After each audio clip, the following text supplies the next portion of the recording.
I am going to be slightly shifting the conversation from these broad factors and global crises to the minutiae of economic analysis. So I apologize for those of you who are hoping to solve the world's problems this afternoon.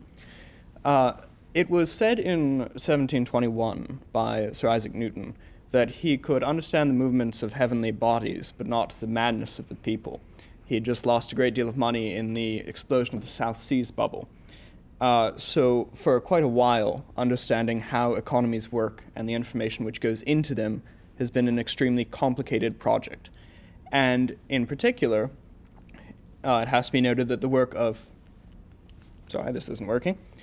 people like von Mises were explicitly pointing to the fact that economies are fundamentally information.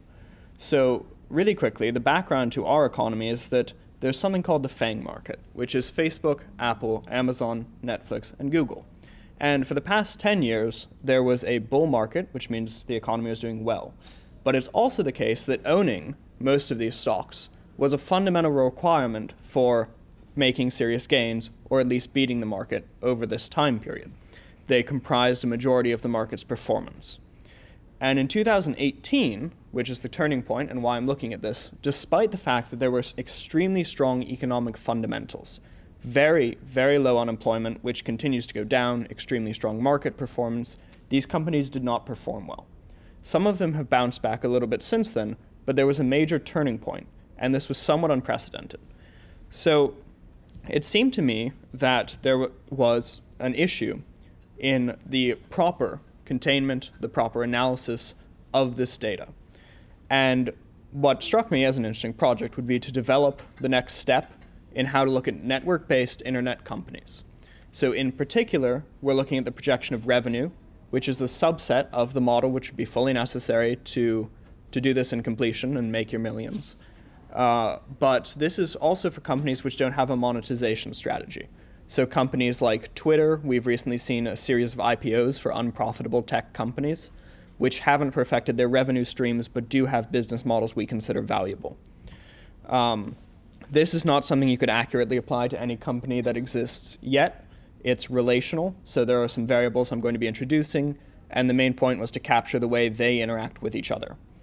And then in addition, this focuses on growth stage companies. For technology companies, that tends to be about 4 years from inception to market maturity. It's also a fact that in the technology industry, it's extremely uncommon to have multiple competing large companies.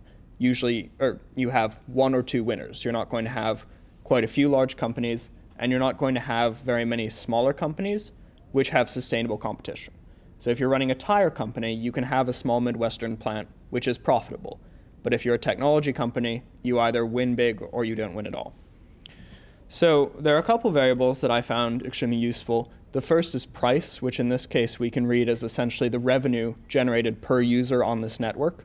So think per Twitter user, what's the revenue that a company can generate by each one of those people. The next is Net Promoter Score. So this is a measure of company approval, and it's the percentage of people who approve of the company minus the percentage who disapprove. So it theoretically ranges from negative 100 to positive 100, but a more common score is about 20 or 30, which is a healthy company which does well.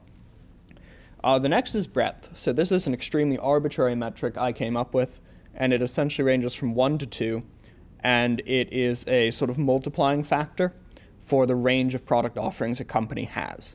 For example, a small eBay store would be a 1. This is limited. You have a very specific type of sale. You're reaching customers in one way.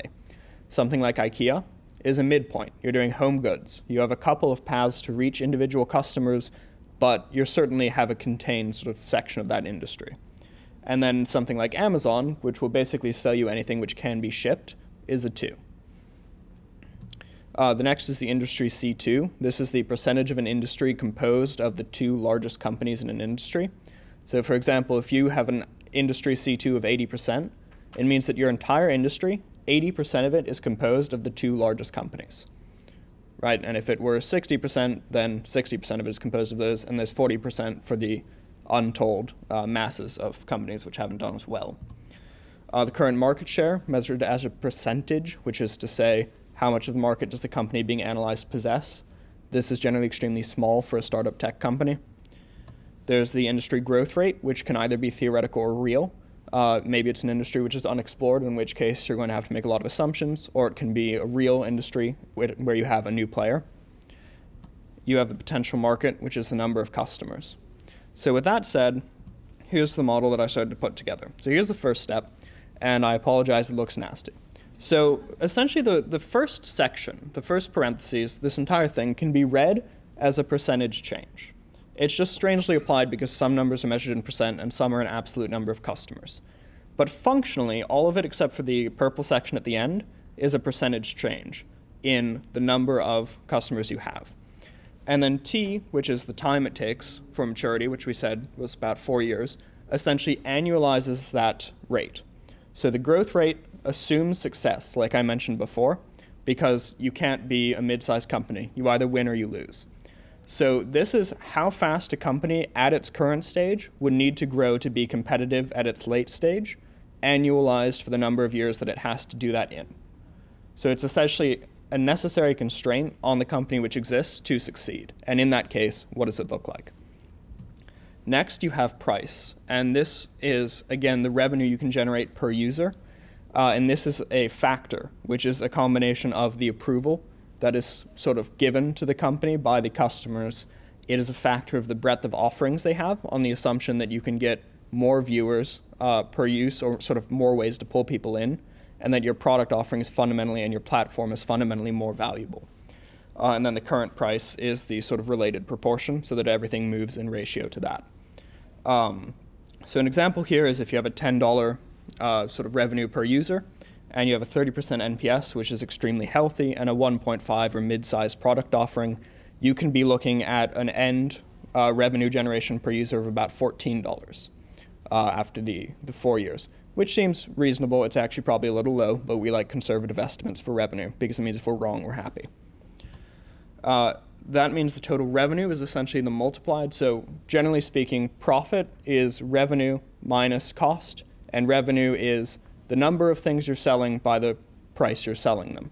So when we look at our revenue model, it's the number of things we expect to sell multiplied by the price at which we expect to sell them. It's fairly typical. So here's an example of a model functioning. The red bar at the bottom indicates revenue, which is to say that's the output at which we're looking. So the company that we're examining is an extremely small company in a growth industry. It has the potential to make up on about 40% of the market and currently makes up 10. It currently generates about $10 of revenue per user and has a slightly lower than mid-sized breadth of offerings. Given the potential market, et cetera, it shows that in the first year, while you might have $300,000 of revenue, next year you can expect a 75% growth rate and a future price of $12.80, up from 10, to a total of $525,000. So this is the model, and the next step is to basically stress test a couple of the assumptions. So this is what it looks like when you do the different NPS metrics. So in the key, we see various degrees of customer approval as measured in the Net Promoter Score. And we see how they affect long-run revenue. As you can see, I apologize for the confusion, the negative 30% is actually on the bottom. My apologies. But essentially, if you have a twice higher Net Promoter Score, you can expect, a 200% increase in Net Promoter Score looks at about 100% increase in revenue, approximately. And then this is the changes in revenue per breadth. So again, looking at that full range from 1 to 2, this is what we might expect to see depending on the types of product offerings you have. So a couple of conclusions. Firstly, this is certainly not a complete model. It's basically the use of a fly-by-night, really quick metric. If you're looking at and examining a company and you suddenly realize that they've changed how many product offerings they make, this is a really quick way to analyze if you think that's going to have a serious impact on their future revenue. It's also the potential in a first extremely accurate tool. So as I mentioned, the next step would be to develop a model for cost, and by so doing, develop a model for profit. And it also should be remembered that companies vary to such a degree that even when tools are complete, they're always going to be subject to individual tweaking based on industry and specific considerations. I'd like to give special thanks to Professor Packard, who was my advisor, and extremely helpful testing and criticizing a couple of the assumptions I made and really getting them up to standard. And I'd love to hear some questions.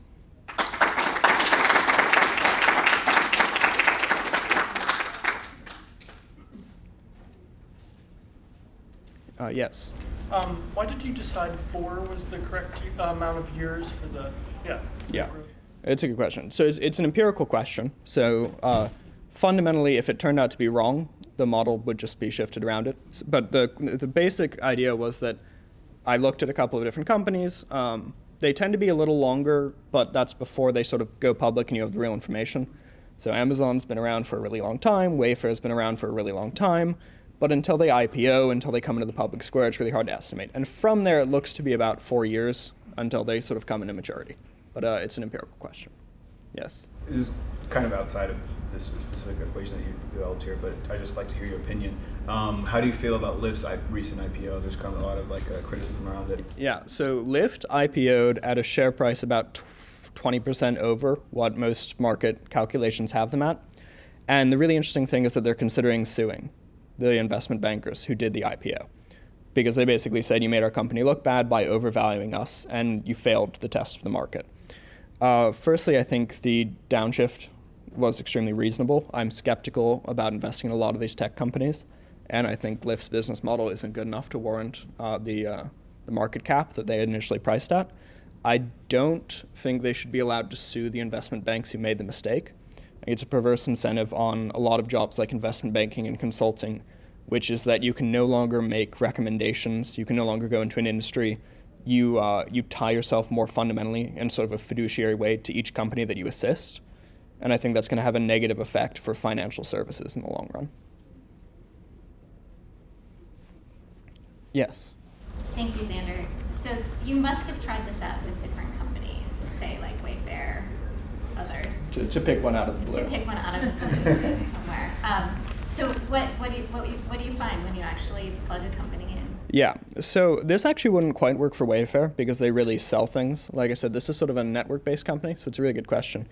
I decided to not stress test this against existing companies. The best example I could think of was something like Twitter.